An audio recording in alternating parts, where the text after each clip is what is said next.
Hello and welcome back. Today I'm doing a keepsake tier list for Hades 2. Um, I recently did a aspect tier list and a god tier list. I threw in a gameplay run and last game just to make sure that the last video, sorry, so that everyone's still sure that I am a gameplay channel. It's just I felt like doing tier lists because I did a run with every aspect. So I felt like, I built up my repertoire, my ethos. So I wanted to show my views on the game. And honestly, I have finals right now, so it's a lot easier to sit down and talk about the game than it is to sit down and play it and find like a run that's worthy of being content. So we're gonna go through the aspect tier list today. Please, guys, can you like the video and subscribe? 95% of my viewers aren't subscribed and all of that. I'm actually starting to take this YouTube thing a little seriously because I'm actually getting views, which is crazy. So I'd really appreciate it if you guys subscribed. If you enjoy the content, if you don't, that's fine. Okay, now let's get started. So here we have every run, elite, good, okay, and bad. So I like to start all of my tier lists with what I believe to be the best, the best in the game. For me, the best keepsake in the game is Jeweled Palm. Honestly, before in early access, right, when we were still theory crafting what Supergiant would add to the game, there was this very popular theory that they'd add reversed arcana, similar to how in the original Hades there was the mirror had the two different sides, right? And the whole idea was that every arcana would do something different, right? You could flip the card and do something different. I actually think Jeweled Palm and its implementation is a better version of that. Because what Jeweled Palm does is it turns off this consensus accepted best optimal way to play the game, right? Since Hades 1, right? Manipulation, proper building, choosing your boons, working your way towards a build end goal, right? It throws that all away and it's like, no, fate swim, right? And for me, and you get to use, like, instead of having arcana that are like you always use every game because they're optimal, right? You always have the furies on, you always have origination on, you always have XYZ on, and because of that you don't really get to use the unseen, or maybe not the unseen, night or something, or like there's certain arcana, excellence or maybe artificer, that you never go near. But then because you have Fate Swim and you turn off all of these high cost arcana that you use to manipulate the game, because you can't because of Fate Swim, you now get to explore all of these arcana that you weren't using before. I think it was a masterstroke by Supergiant, to be honest. Like, not only is Jeweled Palm very strong, it's also such a fun way to play the game. It brings back that roguelike feeling of randomness. Look, I like the way that you can manipulate runs and move towards a certain build with all the other keepsakes we'll be discussing later and roles and stuff. But being able to surrender yourself to the game and like making your way through, and having to deal with whatever gods you're given is a really fun way of playing the game. And I'm so glad Jeweled Palm also makes it a viable way to play the game. So for me, Jeweled Palm is my number one aspect. I might be a little biased because I enjoy it the most, but I also think it's very strong, right? The Hades boon off rip, Hades boons are pretty strong usually, and along with +4, or like starting every boon at level 4, which is so good. Next up, we have Aromatic Mile. I'm gonna call it good. This used to be for me like up there, but I feel like because of the god keepsakes that rarefy, and then this, which gives you +4, and also if you're using Jeweled Palm / Fate Swim, you might have Excellence on, which will mean that you have rarer boons. And just in general, I feel like you're a lot less likely to want to take this in Zone 2. Like before the addition of certain boons in this game, you almost always took this either zone 2 in the underworld or zone 1 in the overworld, right? Because there's a massive fountain in the middle, so you can choose when to rarefy.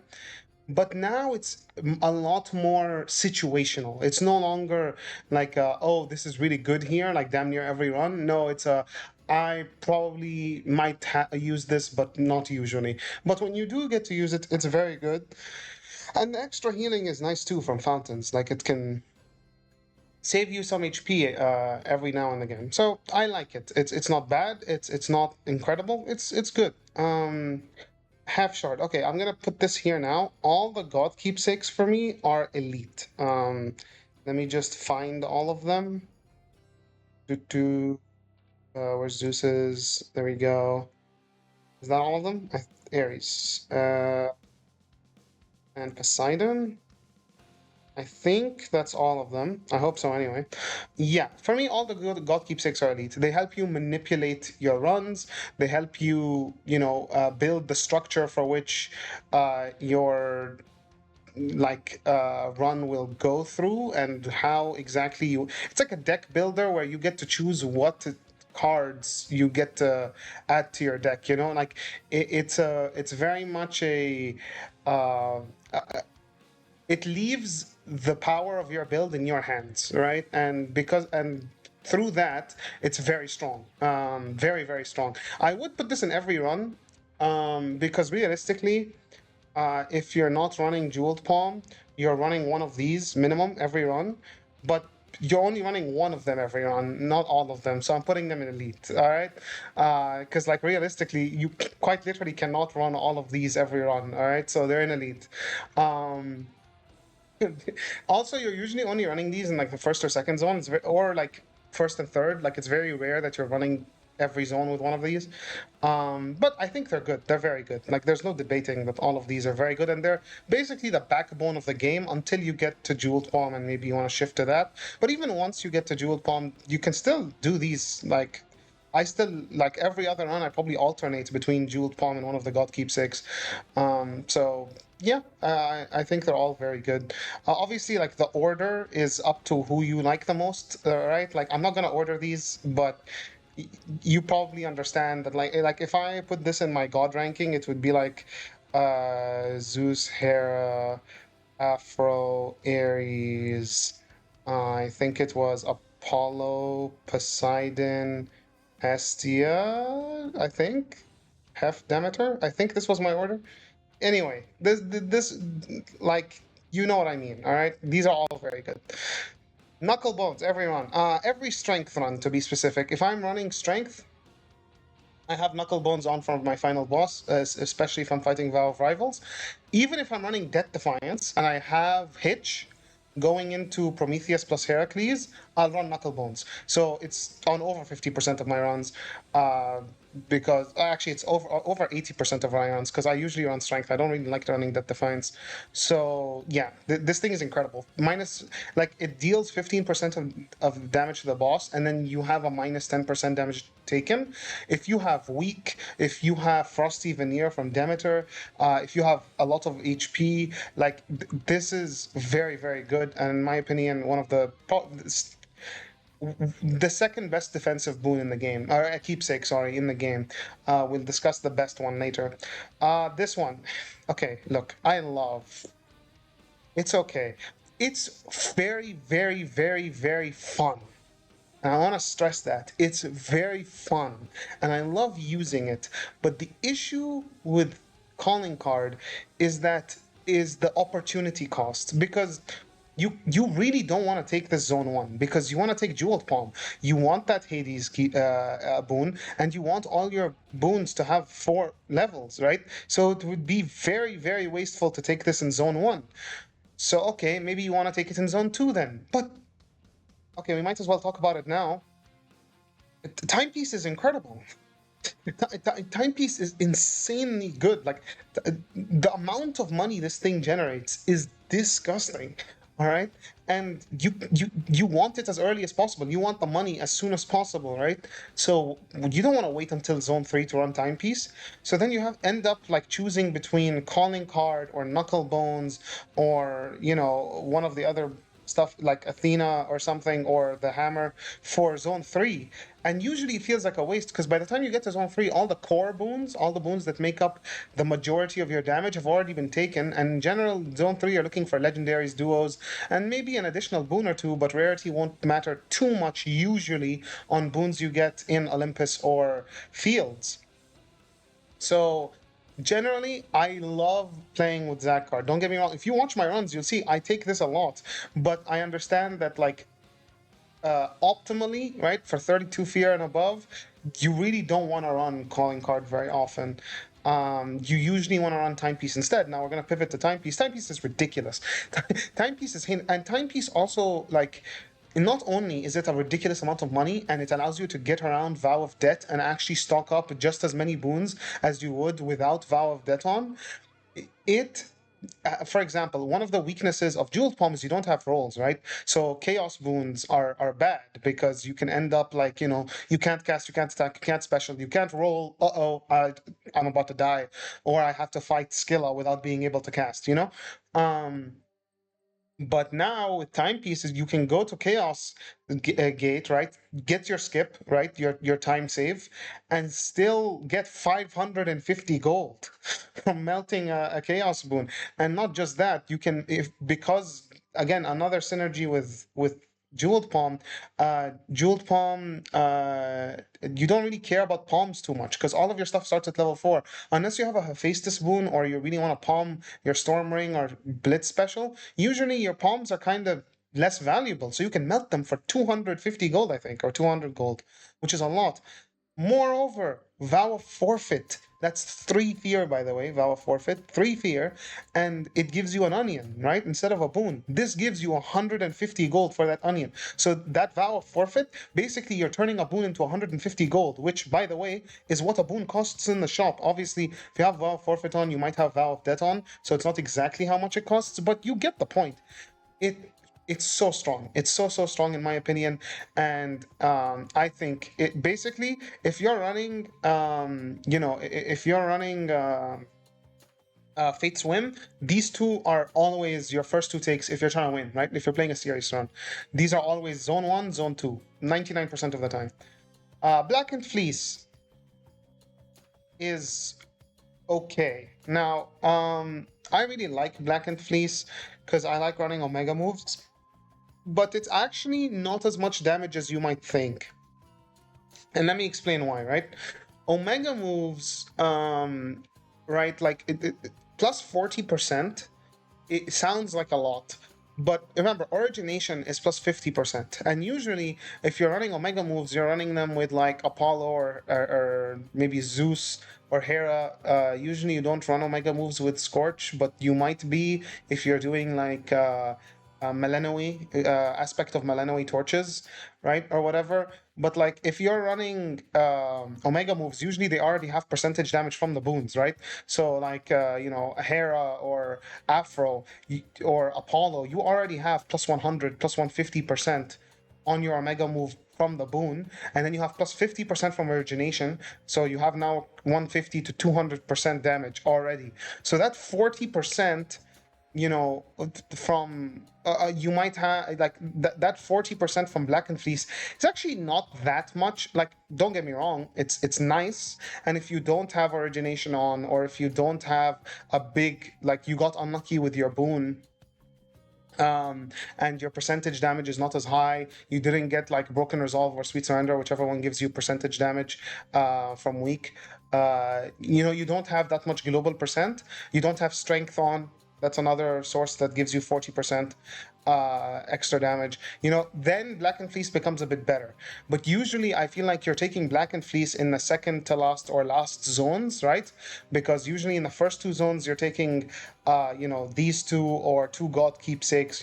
You're building your run, and then here you need the damage output, right? But in my opinion, there's better Keepsakes for damage output, and this one, like, the damage output isn't even that crazy when you consider the percentage damage sources elsewhere in the game. And it's also very situational because it's only Omega moves, so it's only really good on runs that spam Omega moves, and those runs would appreciate other keepsakes more, in my opinion. For example, Droplet. Droplet makes you channel faster. And this is incredible. Now, it only lets you channel fast. I think it's 20% faster, I think, for 300 seconds. Now, 300 seconds doesn't sound like a lot, right? But that's five minutes. If you have max timer on, because remember, this is a 32 fear tier list, okay? If you have max timer on, that's your entire time. So basically just the time of the region. If you don't have max timer on, 5 minutes is still a lot, by the way. And also you're charging faster. So by equipping the keepsake, you're better equipped to use the keepsake well, if you get what I mean, right? It feeds into itself. Because you're charging faster, you're probably gonna beat rooms faster, which means you're gonna stay within the time limit of the weapon. Now, obviously, if you don't like playing fast, it's not very good. But on Omega Spam builds, 95% of the time, you would rather take Droplet than Blackened Fleece because it's actually a higher damage output. Like, unironically, channeling 20% faster could, like, on most runs, would result in you having a higher damage spike than doing 40% more with Omegas. It's also much safer because getting that damage, that move out faster could mean that you could dodge the attack that's coming towards you faster. So in my opinion, both the safety and the damage up of Metallic Droplet makes it better than something like Blackened Fleece. So yeah, and now remember that because of the way keepsakes work, these are all relative to each other. So when I bring up that timepiece is incredible, or sorry, that calling card is only okay, maybe in a vacuum, calling card is elite, right? In a vacuum, getting 6 rarity levels on something is really good. But you have to remember the opportunity cost. Whenever you take one of these keepsakes, you're taking something else, like you're taking it instead of something else, you know? So that's why something like calling card is here compared to timepiece, and why blackened fleece is here compared to some other options, not just droplet. Some other options that I think are really good in the last two zones, like Knuckle Bones. Like, how many times do you really want to take Blackened Fleece over Knuckle Bones, or some other boons we will or another keepsakes we'll discuss later? Bad. Okay, our first bad, Crystal Figurine. This thing is terrible. If you don't know what it does, once you beat a Guardian, it gives you 2 Arcana cards, like 2 ones that you don't have activated. Like, this thing is bad because realistically, one, there's no guarantee that the Arcana cards you get out of it are actually beneficial. Because, like, what if, for example, right, you are running a Mel Torches mana spam build, right, like my last video, okay, and then you beat Hecate, okay, and the 2 Arcana cards you get, all right, are the Unseen, I think, or which I'm not gonna say names because some people don't know the names. I'm just gonna say what, like, certain Arcana cards, right? They give you, like, I don't know, the one which gives you 10 mana per second, and the one which I don't know, gives you crit chance if you alternate Omega moves, right? Knight. Now that's not good because if you have a mana spam build, your mana is probably sorted already. Like, you either have Born Gain or Fluid Gain or something gain that is already sorting your mana. So that plus 10 mana per second probably is just doing nothing for you. And then the alternating crits, Melanoi's the torches, you want to spam your Omega attack. Stopping your Omega attack spam to Omega special is a damage decrease, even if your 1 Omega attack can crit. So realistically, you just wasted an entire region's keepsake to get 2 Arcana, which have done nothing for you. Now, sometimes they can do something for you, but sometimes they can actually ruin things for you. Like, if you're running Strength and then you get Dead Defiances, you're like, well, shit, right? Like, you've just turned off your percentage damage increase, and you've turned off your resistance. You have Dead Defiances now, but, like, is that great? Especially if you have, like, I don't know. I think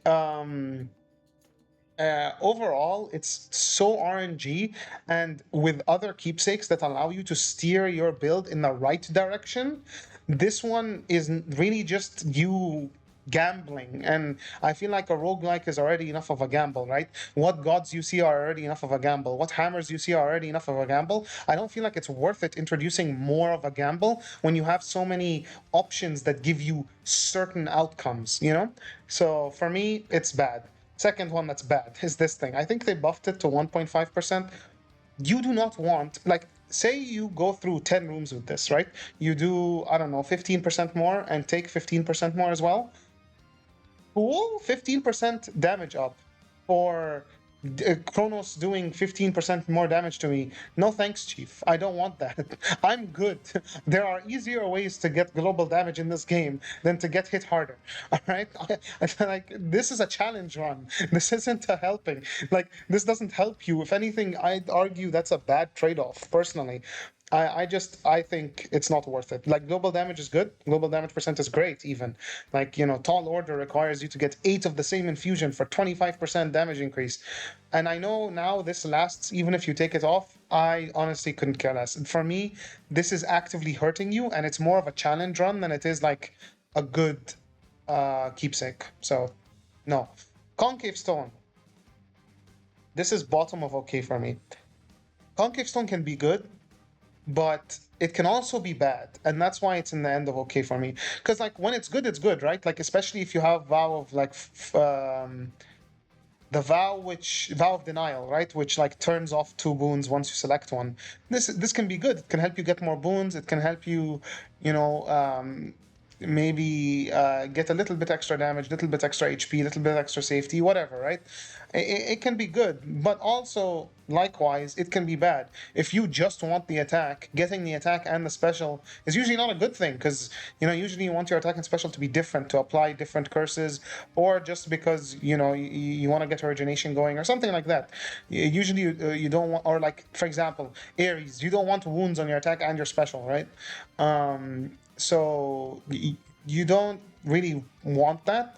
And also other times it can hurt. Like for example, if you're running strength and you run into Athena and your concave stone ends up taking the boon from Athena, which gives you a death defiance for every room or every zone, right? When you are running strength and now you have primed 100 mana and you have a dead defiance and you just killed your run basically, right? So the reason it's in the bottom of okay is because even though it can really help by giving you that extra boon, it can also hurt you. So for me, it's in the bottom of okay. Engraved Pin, every run. It's the best defensive boon in the game. And it's not close, I don't think. Like the ability to be invulnerable for 10 seconds, where you can just wail on the boss, is ridiculous. And with Vow of Scars on, I think it heals you to 60 in any room. So your minimum HP going into a boss will be 60 HP because you can just kill yourself in the room before if you go below that, and you'll be set back to 60 as long as you kill the enemy before in front of you. Um, this thing is ridiculous. There's been runs where I've won the game purely because this thing has procced and I just got 10 free seconds of sitting in front of Typhon or Kronos and bashing at them with whatever weapon I have. It's so strong. It's so good, and it's on 32 fear. It's a run winner on its own sometimes. And for me, part of the biggest draw of Death Defiance is just the ability to use this keepsake. So yeah, I think Engraved Pin, top keepsake. Um, the is good. Evil Eye is good.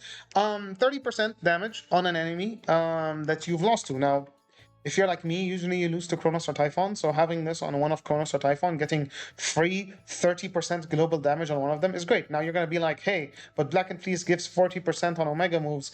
This thing only gives 30%, and it's only against one enemy. How come?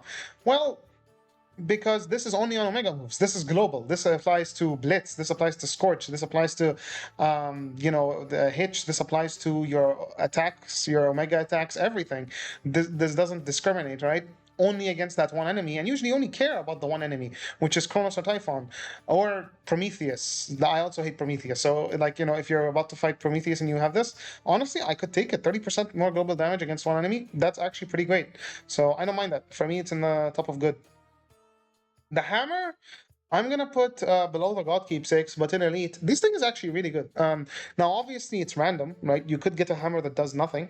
Like for example, if you're doing, spin to win build on the axes and you get, uh, excuse me, and you get Giga Cleaver, that's not a fun time, right? That's useless. But in my experience, more often than not, you actually get something that helps because most hammers are just net positives. Like even if you're doing an attack build on the staff and you end up getting your specials do plus 900 to Okay, sorry, the opposite. You're doing a special build on the staff, right? You're doing meld staff, spam your special, and you end up getting that dash strike does 900 damage to armor. You're gonna throw in a couple dash strikes against the armored foes now because it's just good, right? Like the axe is the most extreme example, but on most weapons, this is just always a net positive, and sometimes it's a big pop off, right? If you're using skulls and you get possessed array, GG, right? And so for me, the floor is high and the ceiling is at the roof, you know? The ceiling is at the roof. Wow, good one, Abdurrahman. The ceiling is sky high.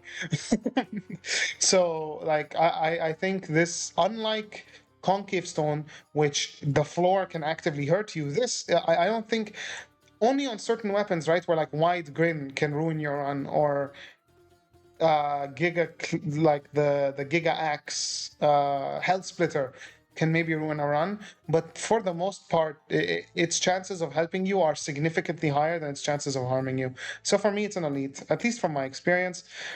The money is good. Like like the only reason it's in good and not okay is because quick buck exists and affluence from chaos. If you have affluence from chaos and you make more money, or if you have quick buck from Hermes at like a decent rarity, this is worth much more money and it's actually really good. At its base of just 150, it's not that worth it in my opinion most of the time. But affluence from chaos or um, with affluence from chaos or quick buck, or if you have travel deal and money is worth more because you can buy more at the shop, this can be worth it sometimes, in my opinion. Um, Actually, I think, nah, I still think I usually take calling card more often than money. Yeah, I think I'm underrating that, so I'm gonna do that. Ghost Onion, though, I'm putting over here. Ghost Onion works through Vow of Scars. I think it's actually pretty underrated. Okay, I say it's underrated just because I don't see it often in on the Reddit or anything like being discussed. I don't know what people actually think about it, but Ghost Onion is incredible. 100 HP regen. If you have max Vow of Scars, you just gain 100 HP. And you know you get it on the exit of every room, so it's not like a life tax which will heal you immediately, and sometimes that's a bad thing because you know you have Nargal which will heal you anyway, or you have Moonwater and you're waiting to heal with that. No, this will heal you on room exit, so it's very controllable. I think it's really good. It's like obviously you're not taking it every run.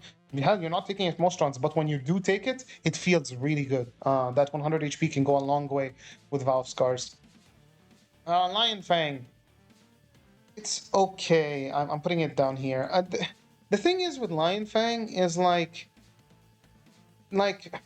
you want damage later on. That's the thing. There is no region where I want damage early. Like I don't need damage to beat, I don't know, like the snails in Oceanus. I need damage to beat Vow of Rival Skilla. I don't need damage to beat, you know, like the wyverns in Olympus. I need damage to beat Prometheus and Heracles who are gonna destroy me, right? Like by the time I get there, I've probably done what, like 8 to 10 encounters in a zone, and that means that my 35%, I think it is now 5, maybe 10% if I'm lucky. Yeah, it's just not great. Like I maybe it's 50%. I don't know, but I do know that by the time you get to the boss, sometimes it's usually around 5 to 10%, sometimes none. If you had an unlucky zone and didn't run into a mid shop or something, or you know, one of the NPCs. So like honestly, I don't like it personally. I feel like most zones you want help towards the end, or you want help, you know, with your build. This does neither. It gives you damage in the beginning, front loaded, and it's a very unique circumstance where I want front loaded damage. So it's pretty low for me. Um, Actually, I probably take Concave Stone more often than I take Lion Fang. Hell, it might be bad. Actually, I put it in bad. I don't like it. Uh, Moonbeam, I'm putting above Hammer. Hexes are good now. Like there was a point in early access where hexes weren't worth it, but I take this very consistently, like way more consistently than I expected. It's so good, and like I feel like um, and it's almost worth breaking Fate Swim sometimes. Like if your Hades keepsake, if your Hades boon is not that good. Actually, I'm not sure if Moonbeam, 1 second. Guys, it's time for me to do a quick Google. Give me a second. All right, y'all, I'm back. This is going over here simply because I have learned Moonbeam. I mean, I should know this because I use it, but like, it doesn't break Fate Swim. You can take Sanini without breaking Fate Swim, which is so good. Like, you get 5 upgrades, and this is on top of the upgrades you were already gonna get. So if you are like, if you took a mid path, it was 2. I think 3 maybe. If you took the maximum moon, it's like 5. If you take the low moon, it's 1. So like with a maximum full moon hex, you're getting 10 upgrades on the next hex you get. That's basically all you need for a functioning, good, usable hex. Like, this Moonbeam can win you games. Now, I'm not joking. If you have a God Sent Hestia nuke hex, or if you have a Moonwater, or if you have a Dark Side with Afro, or if you have Twilight Curse, like, there's so many hexes where you get this, you click your +5, and you genuinely win the game off of that alone. Especially Moonwater, I think. I think this thing is kind of disgusting with Moonwater, with Darkside, with Wolf Howl as well. Wolf Howl is super strong with this. Yeah, I think Moonbeam is ridiculously good, and I think the fact that it doesn't break on Fate Swim, like it doesn't lose you your Hades Keepsake or your +4 palms, is so strong. And for me, that's why it's an elite. I genuinely think, like, think about it, right? When you take a God Keepsake, you lock yourself out of one of the second strongest, or arguably strongest, way to play this game, right? Which is Jeweled Palm. Which is why I have them in Elite, because you have to pick between one or the other. Whereas this, you don't have to pick between one or the other. You can just take this every third zone or every second zone, usually third, and just hex your way to a good time. So for me, I actually put it over here, which is crazy because I'm not that big on hexes, but still, it's super hard to turn down 5 free upgrades on a hex. So yeah, I'm putting it there. Tooth, it's I'm gonna put it in good out of respect of what it is, but I'm gonna be honest, I'd always just take Engraved Pin. Like, I'm never taking Tooth. Even on Death Defiances, I'm not gonna lie, I'm actually putting this pretty low. I'm gonna put it here. I never take Tooth. Like, when I started playing the game, like back in early access, right? This is like 7, 8 months before release. All right, when I first started playing this game, that's when I used Lucky Tooth. Since I have gained access to the pin, I don't think I've used Lucky Tooth once. Even when I run Dead Defiance, and I'm usually running Strength, I just never see the point of it because I feel like this is so much more value.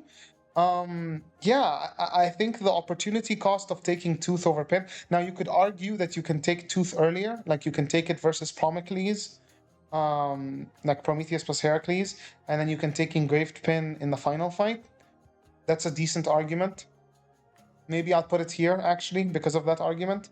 But for me, yeah, I don't know. I don't actually think it's that good anymore. I think there's so many ways to get Dead Defiance in this game. Like, you can get Athena, you can get Echo, you can get it obviously from the shops.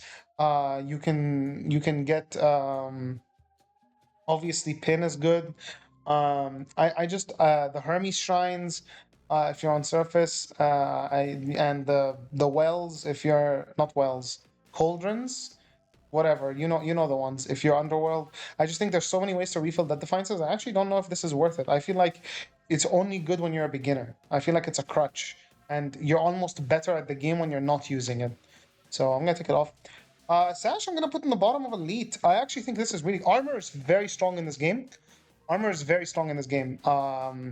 And I think the protection that this gives you, I think the main reason this is good is because of this, which we'll discuss in a second. But I do think also your ability to, like, for example, if you can get Arachne's cast dress or Arachne's channel dress. Both of those dresses make Silken Sash ridiculously good. Now, even without Arachne's dresses, I still think Silken Sash is incredible, especially if you have Trusty Shield from Hephaestus, because the Trusty Shield armor goes first, and the Silken Sash armor remains. So I actually, yeah, I think this is very strong. Armor into the final bosses is so good because it usually means like 2 3 hits usually that you're not taking and the armor's taking instead, which is very strong in my opinion. So I think I'm actually putting it in the bottom of elite. I probably run Sash more than I do all of these except card because I find card fun. But in like my serious runs, I probably run Sash more than I do any of these. Um, Silver Wheel, put it here, I think. It's very situational. It's very situational, right? Like it's only gonna be good in your very high mana spam runs, which you don't have a lot of mana for. So like usually if you're running a mana spam run, you either have an incredible gain or you have a lot of mana or both. So it's a very rare run, I think, where I need to use Silver Wheel, which is funny because I would argue that in my very last run that I recorded, I needed Silver Wheel in the final zone. So that's pretty funny. But like that's the one run on this channel that I think I would have needed Silver Wheel for, and I think I have 25 or 26 runs on this channel. So you know, do the math, I guess. So it's in bottom of good. Okay, ready for my hot take? It's not good, bro. It's for similar reasons to the figurine. You're gambling even more. I know this is a gamble, but this is a gamble on things that are always good, for the most part. Whereas this is a like minimum, it's decent. Here, this is a gamble on something that's like yes, the minimum like is still decent, but a lot of the time it's just irrelevant. Like I don't need mana regen most of the time because I have mana regen. I don't need more money. Like more money is good. Never mind.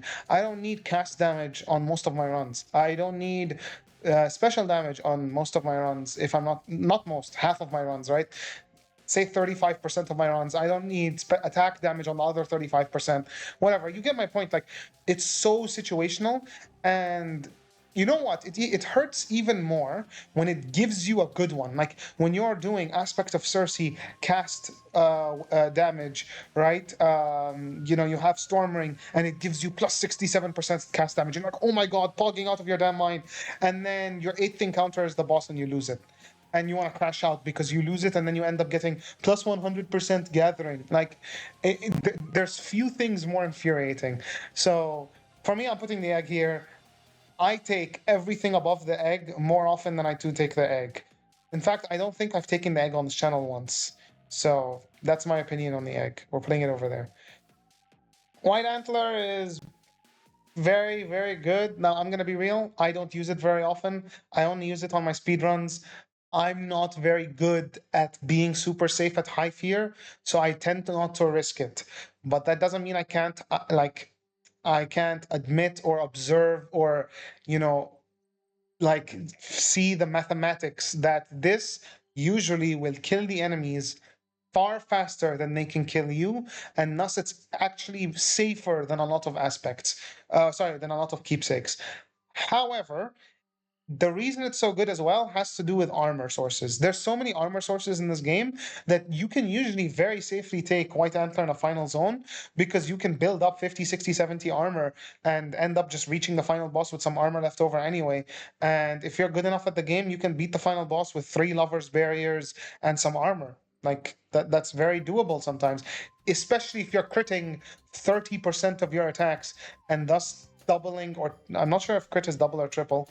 It's minimum double, right? And doubling your damage 30% of the time, right? That's a lot of damage. So I think White Antler is quite possibly the best. Like the I'd call it the second best, but you can say it's the best keepsake in the game. It's definitely top 3.